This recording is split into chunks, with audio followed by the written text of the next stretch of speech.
রাজশাহী বিশ্ববিদ্যালয়ে পোষ্য কোটা ইস্যু ঘিরে রাতভর উত্তেজনা দেখা দেয়। শনিবার দিবাগত রাত 1টার দিকে বিশ্ববিদ্যালয় প্রশাসন ঘোষণা করে পোষ্য কোটা পুনর্বহালের সিদ্ধান্ত স্থগিত করা হয়েছে।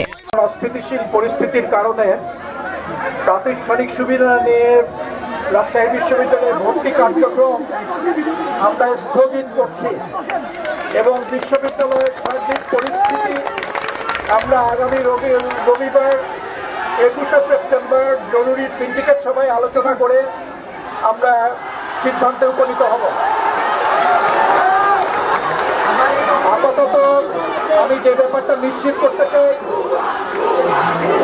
প্রাতিষ্ঠানিক সুবিধার আন্ডারে যে ভর্তি কার্যক্রম ছিল সেটা বন্ধ হয়ে গেছে।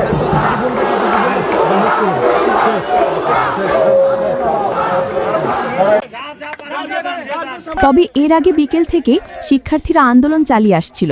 সন্ধ্যা থেকে রাত পর্যন্ত আন্দোলন তীব্র হয়। শিক্ষার্থীরা উপাচার্যের বাসভবনের সামনে অবস্থান নেন এবং উপ উপাচার্য সহ কয়েকজন প্রশাসনিক কর্মকর্তাকে জুবেরি ভবনে আটকে রাখেন। তারা দাবি করেন পোষ্য কোটা বাতিল না হওয়া পর্যন্ত তাদের এই আন্দোলন চলবে।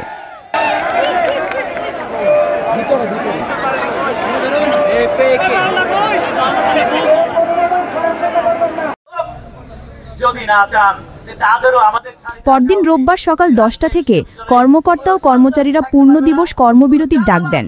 তারা দাবি করেন যারা শিক্ষকের প্রতি হাত তুলেছে তাদের অবিলম্বে বহিষ্কার করতে হবে, নইলে বিশ্ববিদ্যালয়ের সব কার্যক্রম শাটডাউন করা হবে।